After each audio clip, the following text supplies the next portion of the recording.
And welcome back, everybody. Our next guest is the author of WeCommerce, and she joins us today for a look at her book and the work to spread education on the economy. We welcome Billy Howard. Thanks so much for having me, Bob. I told you we had a Billy Burdett at the WBLS. Yes. Like you're doing the Frankie Crockett. Hopefully I can live up to her. Well, you can, and you are. Good, good. So you have what made you want to write this book?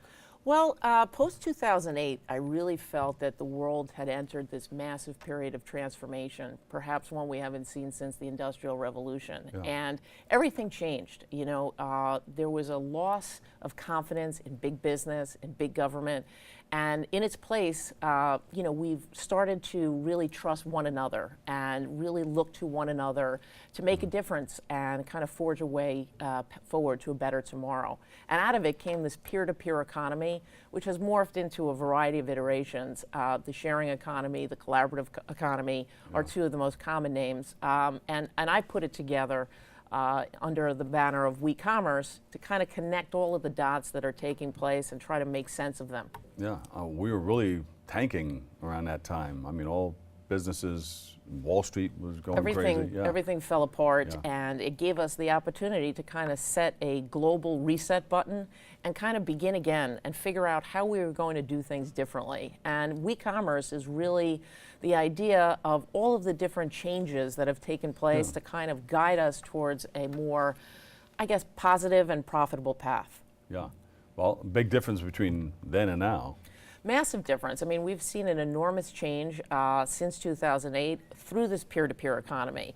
You know, businesses are being built around the idea of shared ecosystems where communities, you know, technology providers, platforms, they all work together to create new types of business. Sure.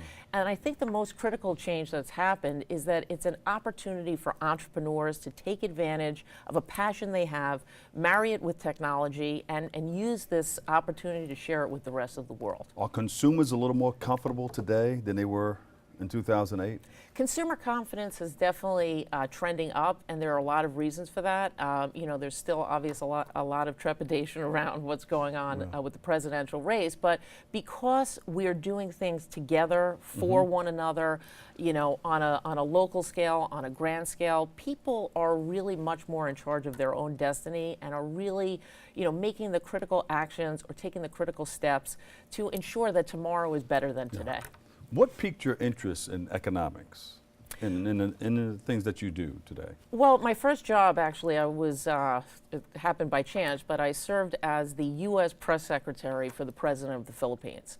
And it was at a time, you know, Singapore is now one of the most industrialized, innovative countries in the world, but this was about 20 years ago, and you know, democracy had just come to the region, and it was at that time that I realized that the third world really wouldn't be third much longer. And I was fascinated by, you know, how technology ultimately would not just be the greatest tool of connection, but it would ultimately one day serve as the greatest equalizer, and that's kind of what's happening today. And why do you think your work is so important? Well, I don't think my work is necessarily so important. I think a lot of the ideas in the book are very important because, as I said, I think everybody today has a chance to use their creativity, find a passion within themselves, and really leverage this environment to be their own boss, to be their own entrepreneur, and to really chart their own destiny.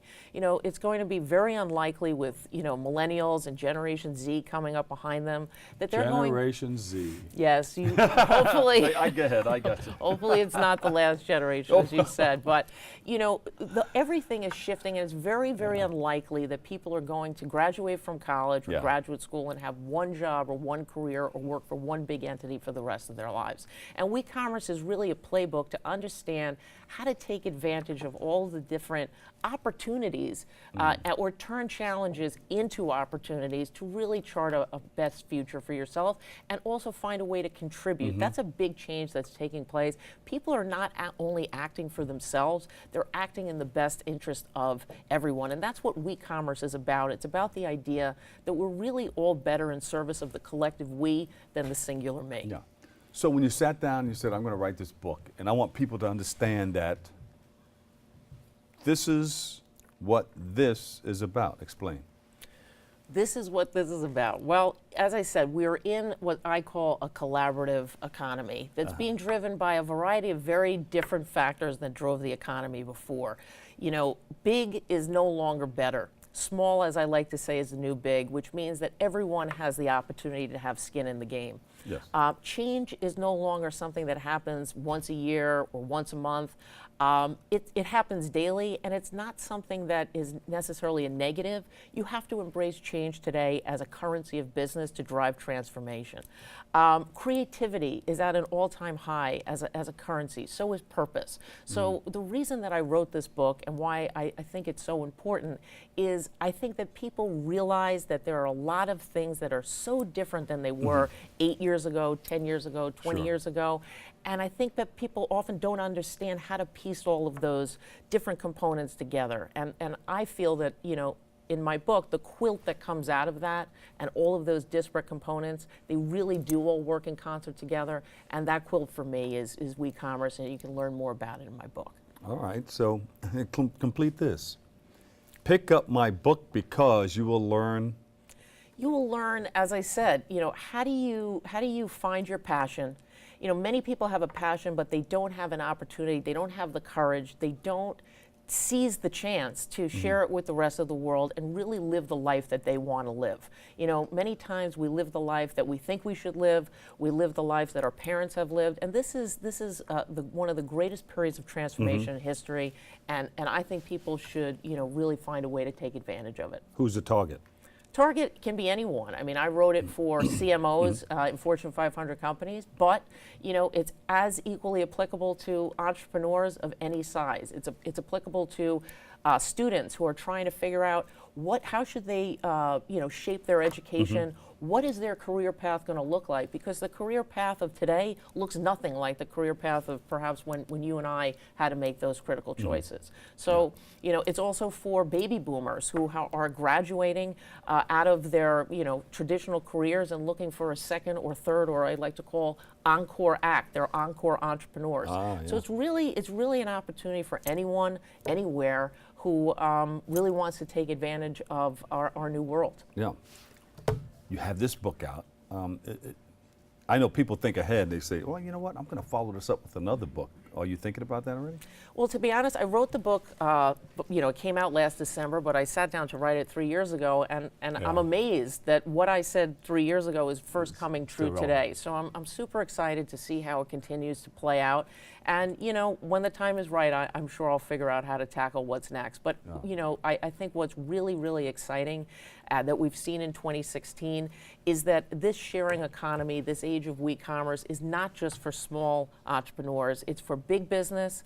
You know, GM investing in a startup like Lyft to reimagine what the future of how we move, you know, what that looks like, is equally as relevant as, you know, a sharing economy platform like TaskRabbit. So I think that shows you the breadth of what this new environment has to offer, and that hopefully anyone can take advantage of it. Ready for some speaking engagements?